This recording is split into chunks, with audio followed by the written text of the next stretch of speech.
Hey, Warpugs. So, the Shiv wanted me to check out the Ghost of Bataan by the Fat Electrician. Now, Arthur Wermuth. The Ghost of Bataan. 116 confirmed kills. This is already sounding like somebody that I can't wait to hear about. This is already sounding like somebody that is going to, make me wonder how some people are just genetically predisposed to be utter annihilation machines. The sheer amount... Oh my god. From the story about the Marine who screamed, "Do you want to live forever?" to Operation Praying Mantis, we have checked out the Fat Electrician on this channel. You guys referred me to him.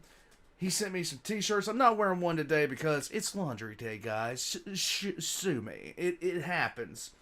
Eventually I have to do laundry. It is a thing. But in every single instance, except for the one, I have not known what he was talking about. And in every instance, my eyelids have been torn back by the sheer fact that these people exist. And these people were able to do this kind of stuff. I've never heard of this guy. I can't wait to find out about him, okay? Guys, like I said it before, I'll say it again. If this is the first time you ever seen this channel, I like him. I like the Fat Electrician because he says stuff the way that I would if I was talking about somebody. Let's get into it. Let's learn about Arthur Wermuth. He's going to say it right. I'm going to say it wrong. It's because my emphasis is on a different syllable in so many cases. Let's get into it. Name one person off the top of my head that should have been awarded the Medal of Honor but wasn't. It would be a toss-up between Jake McNasty McNeese and this guy. Today we're talking about the one-man army, Arthur Wermuth, or as the Imperial Japanese Army referred to him, the Ghost of Bataan. This video is brought to you by Operation Good Boy. It's an online subscription. If you get referred to as the Ghost of anywhere by either, we get so many of our names for stuff like the 82nd Airborne were called the Devils in Baggy Pants. The Marines were called Devil Dogs. This guy got named the Ghost. Come on, man. And Operation Good Boy. Yes. Service it every month. We'll send you and your dog a care package. This month, me and Mushu got a first aid kit for when we go on walks. Nice. A water bottle for when we go on walks. Some dog poop picker-upper bags. Some daily supplements for him. Oh. And a couple bags of his favorite treats. TREs, treats ready to eat. Right, Mushu? Good job. See? Mushu approves. If you're not really into online subscription boxes, you can also buy the treats, the supplements, or the gear individually over at OperationGoodBoy.com. And regardless of what you get, you're going to get 15% off when you use the discount code QUACK15. So go check him out. Thanks. Let's get back to the video. He gets so many good promotions. So many. They're all listed in the description down below. Get yourself some stuff, guys. Why not? My wife does like the pet box like this. She does, what is it called? I don't even know. I should get her to switch to this. I really should. All right, important background info. December 7th, 1941, Japan attacks America at Pearl Harbor. Know that? Okay, everybody knows what Pearl Harbor is, but yes. What most people don't realize is that while Japan was attacking America, they were also simultaneously launching attacks on pretty much every other nation and island in the Pacific. It was actually shocking how fast they moved from the time they attacked Pearl Harbor to the time they were invading half the islands of the Pacific. It was impressively fast. Hong Kong, Wake Island, Guam, Malaya, Singapore, Thailand, all of these nations and islands would fall to the Japanese within 3 months. All of them except for one, the Philippines. If you don't know, at this point in time, the Philippines is actually a territory under the United States of America, who had assumed control of the Philippines from Spain after the Spanish-American War in 1898. Because of that, there was already 22,000 soldiers there. Now, don't get me wrong, they weren't expecting to get attacked. The majority of these soldiers, 12,000 of them, are non-combat related jobs, or they're Filipino reservists. But that other 10,000 was the Philippine Scouts. And I cannot stress to you enough that these guys are absolute gangsters. They were founded in 1901 by the U.S. Army. It is essentially Filipino and Filipino-American soldiers being led by American officers. And Nice. they are experts in guerrilla, anti-guerrilla, and jungle warfare. These are the guys that fought the Tan Sung rebels during the Moro Rebellion. They are literally the men that America's patron saint of hole punching, John Moses Browning, created the Colt 45 1911 for. They are the direct predecessor. Did not know that. That is awesome. That is flat out awesome. I did not know why they did. Oh, now I'm learning more history I like. Predecessor of the Philippines. The dogs are going crazy. Sorry. Let me go check out why. By the way, one of the only women I've ever trusted is Kimber. Sorry about that. They saw a shadow on the wall and assumed it was the end of the world and the apocalypse. You know, Valhalla, Fenris had come back and eaten the sun.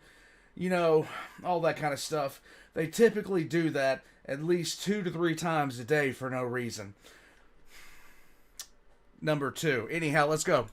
Current special forces, the Scout Rangers, and they are probably some of, if not the last people on the planet that you want to fight in the jungle. And one of the American officers leading these men is none other than Arthur Wermuth, son of a World War I veteran that grew up in Chicago. For high school, he would attend Northwestern Military Academy, and after graduating from there, he would be denied by West Point because the only thing he excelled at in life was football and winning fistfights. His football coach said that defensively he was a tough man to get through, and offensively many points were scored through holes that he opened. Despite being rejected by West Point, he still wanted to be a military officer, so he would go to college at Loyola University in Chicago, where he would join the ROTC program and get his bachelor's degree in bacteriology, which would later become known as microbiology. So after graduating...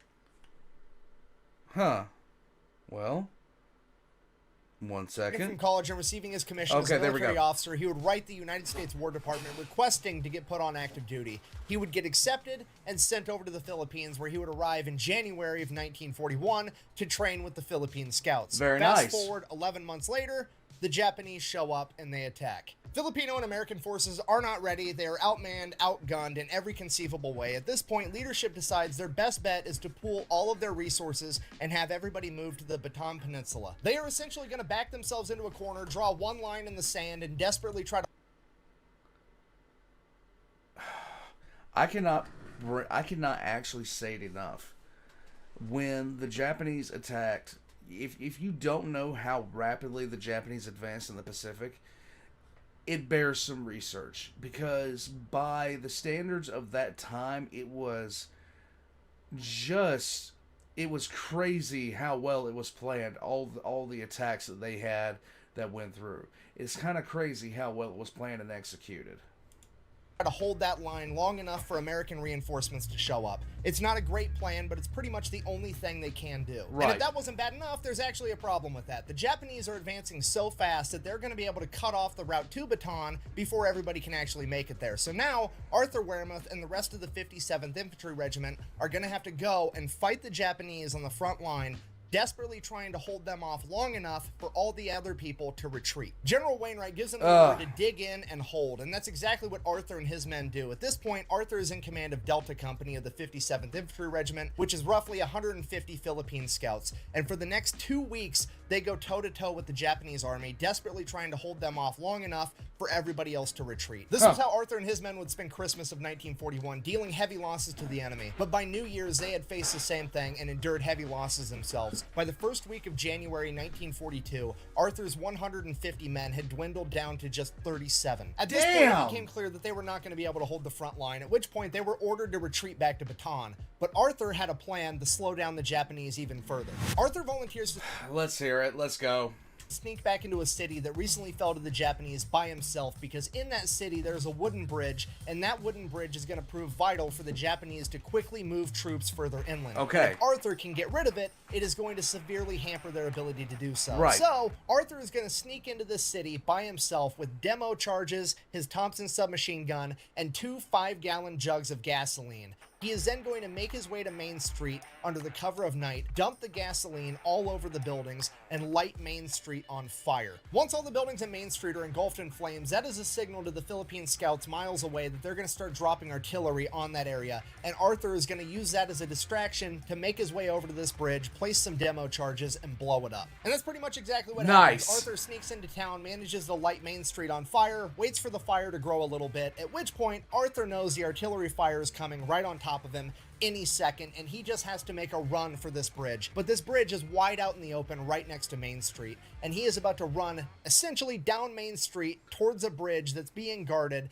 and there is hundreds of Japanese soldiers everywhere. All right, that seems easy enough. Thankfully, Let's most go. of them were distracted by the fact that most of Main Street is on fire, and not a lot of them take notice of the fact that there is now a 190-pound American sprinting down Main Street towards the bridge. But eventually, a couple of them would take notice and begin firing at Arthur, and he would be struck in the calf and fall to the ground. Ow. And right then is when the artillery rounds started dropping. And as soon as the artillery rounds started dropping, Arthur waited there for a second, and then when he thought they were all distracted again, he got up and continued to run towards the bridge. Okay. He then proceeded to place the demolition charges, blowing up the bridge before disappearing back into the jungle and making his way back to his men. So Arthur and his men make it to Bataan. At this point, you have to put yourself in Arthur's shoes. Right. He's one of the highest ranking officers on the ground. He was just in charge of 150 men 2 weeks ago, and only 37 of them survived. That's not necessarily his fault. He was placed in a completely unwinnable situation, but ultimately, he's not going to feel great about himself losing that many of his men. No. He's been living in the Philippines for almost a year, training with the Philippine Scouts. He's an expert in camouflage, an expert in jungle warfare, and an expert in guerrilla warfare tactics. And he decides that rather than lose any more of his men, he is going to go out past the front line into enemy territory by himself and terrorize the enemy. So that's what he... Dude, come on. This guy. He does. He sleeps during the day, and every night he grabs his Thompson submachine gun, 2 Colt 45 1911s, and a bunch of grenades, and heads off into the jungle by himself to utilize hit-and-run tactics against the Japanese, conducting guerrilla warfare. And on one of these missions, he's a couple miles into enemy territory from the front line when he hears a bunch of Japanese soldiers coming up on him. So he quickly hides in some bushes and camouflages himself. And 30 Japanese soldiers, an entire platoon, comes walking past. One of them almost steps on him, and he's just laying there dead quiet, trying not to breathe, and the troops are making their way towards the front line. And Arthur knows he has to do something because they're either going to launch an attack or they're getting reconnaissance to scout the front line. Either way, these guys got to go. He knows that even if he pops up with the element of surprise from behind them with his Thompson submachine gun, he's still going to lose that firefight. So he does the only thing he can think to do, and that is to get up and start walking in the column with these guys as if he was one of them. So he is literally following in this Japanese column, walking through the jungle towards the front line, at which point he decides, hey, I got to make sure these guys don't look back and actually try to get a look at me because I'm wearing a different uniform. They're going to notice. So he decides that every time one of them steps on a twig or makes a noise, he's going to shh, so they be more quiet. Just reassuring that, like, oh, that's obviously not an enemy behind me. It's somebody trying to get... Oh my god. This guy's balls are... This guy's balls, man. Me to be quiet because they're on my side. Arthur Wermuth has just switched gears from John Rambo to Bugs Bunny fucking with Elmer Fudd. And he follows these guys through the jungle for miles, just shushing them the entire way. And then when they finally get up to the front line, Arthur knows that he has to do something. He has to alert his guys that they're about to attack. So he does the only thing he could think to do. He quietly pulls a pin from one of his grenades and then acts like he tripped on something, stumbling to the man in front of him, grabbing a hold of him for balance, and when he grabs a hold of him, he hands the grenade to him right in the guy's chest. That guy obviously grabs it, and Arthur runs off into the jungle. The Japanese soldier's like, wait, what? Dude, what the hell? This guy is legitimately terrifying. He is legit. No wonder. Oh god, boom, he blows up. Then Arthur turns around with his Thompson and opens fire on the rest of them. This obviously alerts his men, and they start opening fire too. They completely wipe out this Japanese platoon. After this and other events like it, the Japanese start to fear Arthur, referring to him as the Ghost of Bataan, while the American forces are referring to him as the one-man army. At this point, he gets this notoriety, and other experienced Filipino scouts start volunteering to go out with him, but he doesn't want to lose any more men, so he keeps refusing, and he keeps refusing. And finally, there's one brave Filipino scout that he can't refuse because this guy will kick his ass. His name is Sergeant Crispin Jacob, aka Jock. He is described as being 6'4", 220 pounds, and Arthur Wermuth himself said that he is half Filipino, half Oriental giant, and he begins going out on these missions with Arthur, and time after time, Jock manages to save Captain Wermuth's life. Nice. At some point, it becomes apparent that the Japanese are intercepting frontline communications, but here's the thing, these communications aren't done over radio, they can't just be intercepted wirelessly. Right. These are hardwired communications with a physical wire just strung out on the ground. This means that somewhere along that wire, the Japanese have tapped into it physically, and Arthur Wermuth and Jock are sent out at night to investigate. So they're tracing this wire down all night long, just following this wire, and at some point in the darkness, they lose track of it. So they're trying to re-find where the wire went, they're looking. Arthur gets his legs tangled up in a vine, and he falls down. No big deal, he pulls out his knife, goes to cut the vine. Oh shit, wait, hold on, this is the wire. At which point he looks over to yell at Jock like, hey, I found it, and he looks, and there is a ditch with a Japanese soldier and a bunch of equipment sitting in it, looking at him like he's dumbfounded. Arthur quickly draws his gun as the Japanese soldier draws his, and they have a good old-fashioned quick draw contest, which Arthur wins. Arthur, then quickly making it back to his feet, is then tackled by two Japanese soldiers into the ditch, one of them stabbing him with a bayonet through his arm, pinning him to the dirt wall inside of this trench, at which point he yells for Jock. Jock then runs up to the edge of the trench and sees Wermuth inside the trench fighting off two Japanese soldiers with his arm pinned to the wall. He takes aim with his rifle at the Japanese soldiers and then realizes that he doesn't want to accidentally hit Wermuth in the middle of the fight while it's still dark out. So he jumps in the trench and proceeds to beat the two Japanese soldiers to death with his rifle. He then destroys the radio equipment, helps Wermuth pull the bayonet out of his arm. He starts bleeding everywhere. He bandages that up and gets Wermuth back to the hospital, at which point the Ghost of Bataan is now bedridden and on doctor's orders is not allowed to leave. And why do I get the feeling he's not going to pay any attention to the doctor's orders? Why do I get the feeling? While that's going on, word finally makes it back to America that there's some crazy 190-pound ex-football player running around in the jungles of the Philippines showing the Japanese what's up. And this is the one shining piece of good news that America clings on to in the days after Pearl Harbor. Yeah. Arthur... Everything was hell after Pearl Harbor. And think about 9/11. I mean, we were so desperate for any good news. If you were old enough to remember, like, if you're old enough to remember 9/11 the way I do, we sat there for days, just like every bit of news was horrible. Everything was horrible. There was no good news to be had. I think like the third day they found some people that were still alive, and that what everybody was talking about it. Everybody was like really happy. They found people that were alive, and that was like, it was so. Just looking back on it now, it's just so dark how just desperate for any positive news we were at that time, because no matter when we turned on the TV, it was just pure horror. I can't even imagine what it was like to have something like this going on, where okay, the Navy's just been completely and totally decimated. The Japanese are invading pretty much everywhere, and we just got war declared on us by Germany. This is great. Is there anything good on the news today?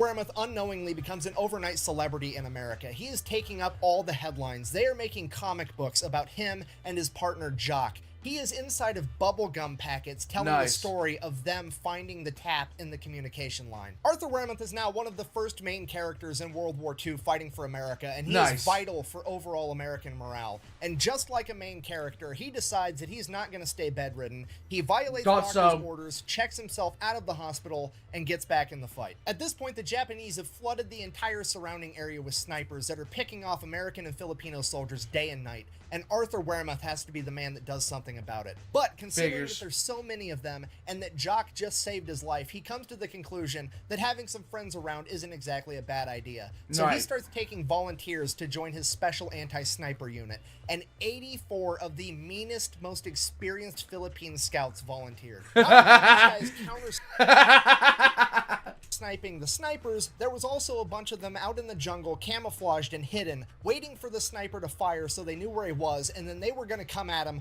with machetes and Colt 45s. Throughout February and March of 1942, Arthur Wermuth, Jock, and their anti-sniper unit were credited with taking out 500 Japanese soldiers, and this is considered to be a very conservative estimate. Then, in late March, Command would ask for volunteers to do a nearly impossible mission of recapturing the high point of Mount Phuket, at which point Arthur immediately volunteered and then asked his men who of them would also like to volunteer. All of them. And they all did. Thought Arthur and so. his men then set off to try to complete this nearly impossible mission. It is a 36-hour hike through enemy territory just to get to the objective. Along that 36-hour hike, they are credited with taking out an additional 65 Japanese soldiers. Then upon reaching Mount Phuket, they would launch an attack, and it would fail. Arthur would lose over half of his men. Having failed to take the high ground at Mount Phuket, Arthur and his surviving men would retreat back to Bataan. Along the way, they would get ambushed by a machine gun position, and Arthur would be struck in the chest with machine gun fire. Damn. Arthur would then wake up in a field hospital back at Bataan, where he was informed that the bullet went through his rib into his lung, and he was now battling an infection. I would assume they didn't have antibiotics to give him, because at this point, Bataan was in rough shape. They were down to half rations, and they were running out of every supply imaginable, desperately trying to hold out long enough to get resupplied and reinforced. Arthur would remain in the hospital for 10 days, and every single day that passed, it became more and more apparent that they were losing and Japan was going to win. At this point, Arthur, against doctor's orders, with pus oozing from his chest, still battling an infection, would don his gear and go back out with his men one last This guy.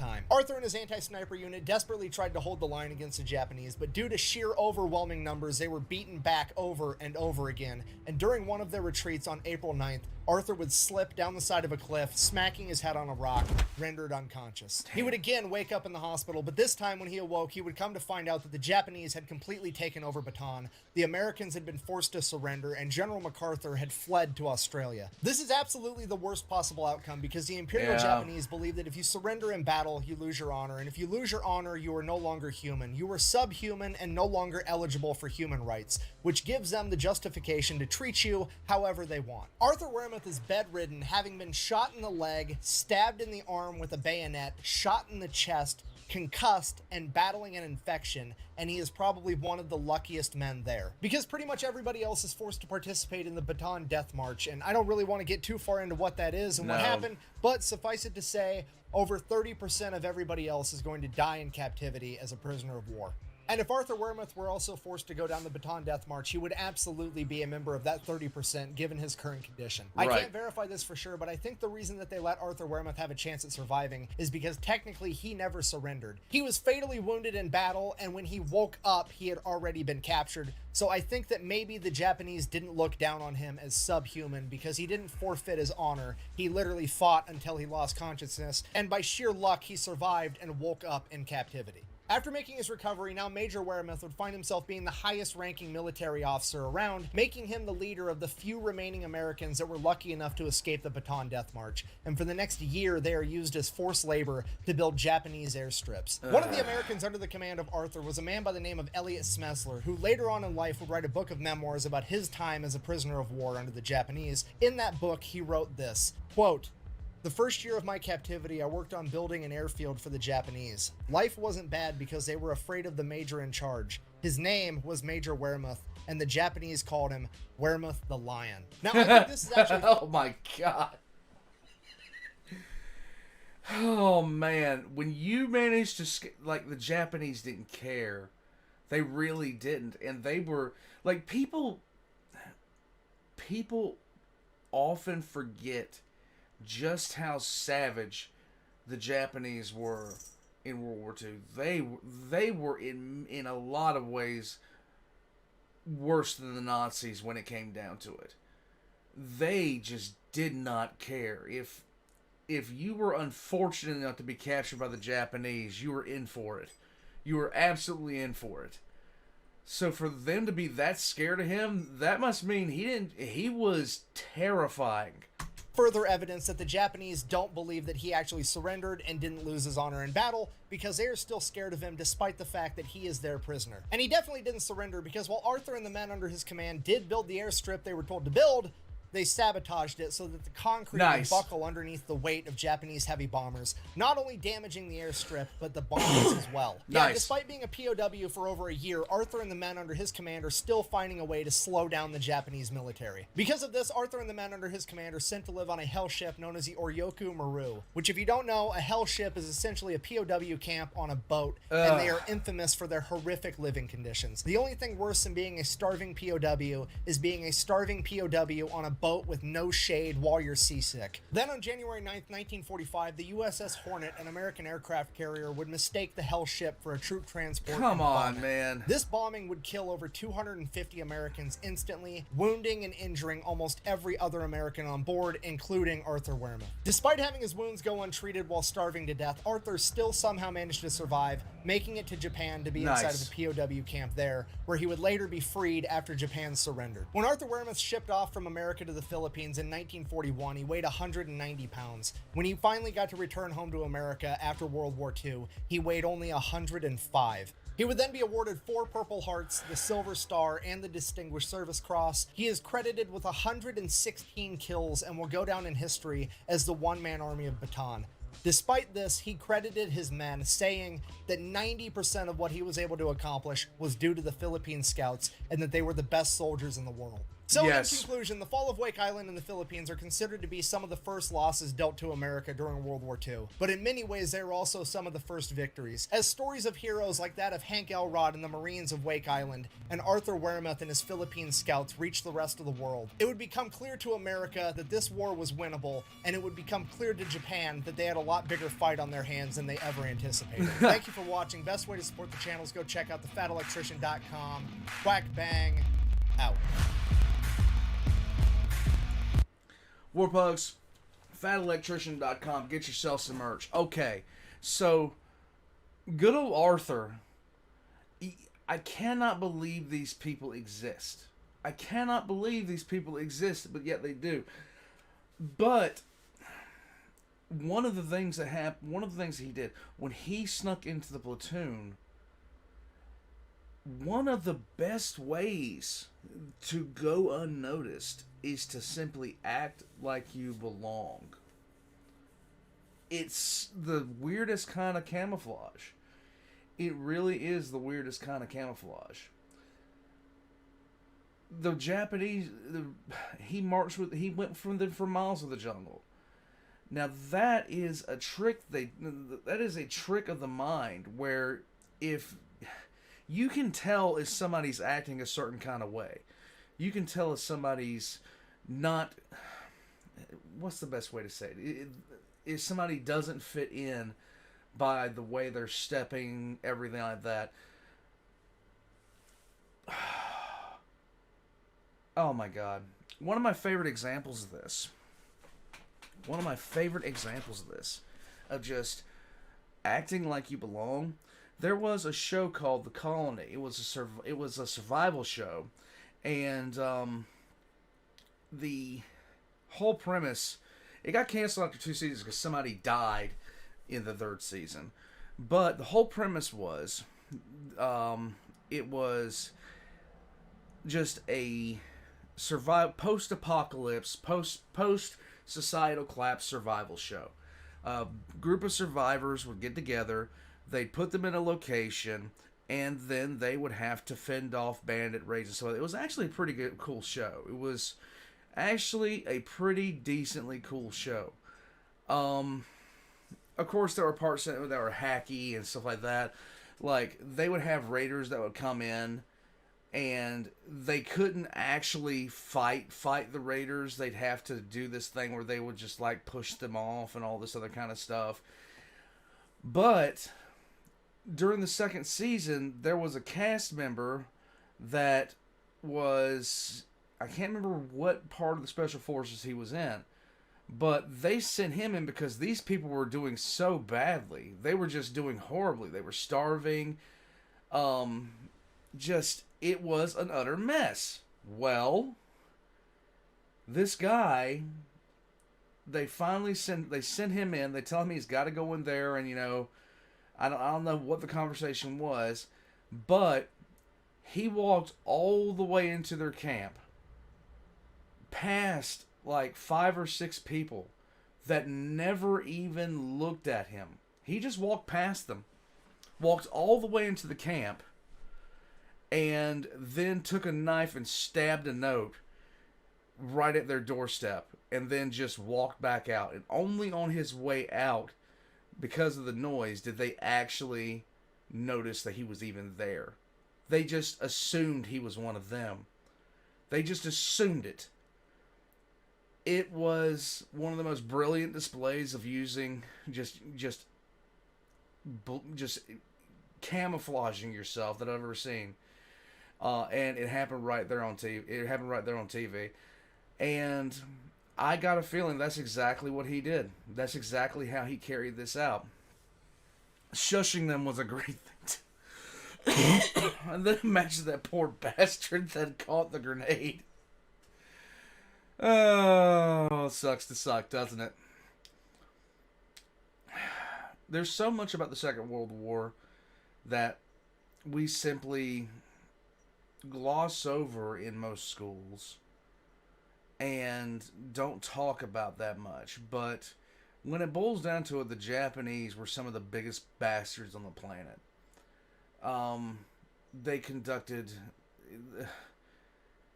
They were horrible to legitimately everyone that they ran across. It was,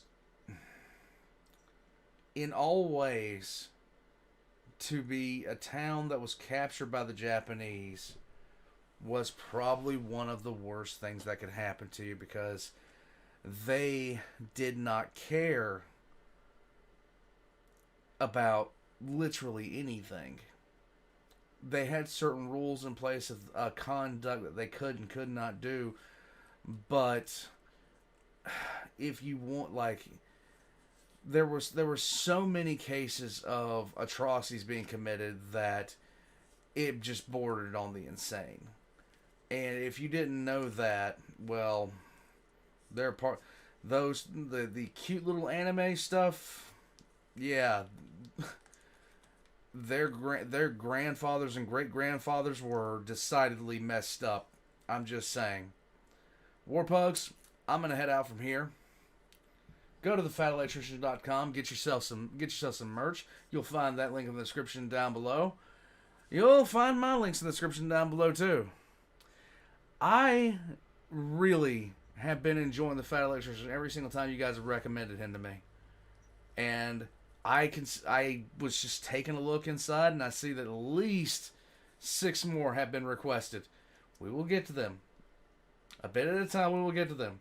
I have over 350 requests. You guys, somebody help me with that. Warpugs, I will catch you guys next time. And, seriously, tell me about more people like this, because if you're called the Ghost in the line of Bataan, you're a badass. Just saying.